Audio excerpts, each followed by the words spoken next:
سیٹھ حاکم سے اس کے والد کی اس وقت سے دوستی چلی آ رہی تھی جب وہ کچے گھر میں رہا کرتا تھا اور حاکمو کہلاتا تھا۔ پھر وہی حاکمو دیکھتے ہی دیکھتے ترقی کرتا ہوا سیٹھ حاکم بن گیا۔ کئی فیکٹریوں، کوٹھیوں اور وسیع و عریض جائیداد اس کی ملکیت تھی۔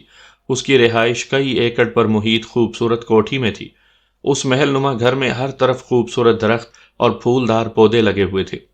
دو تین شاندار مخملی گھاس والے باغیچے اور وسیع کار پورچ کوٹھی کی شان کو دوبالا کرتے تھے۔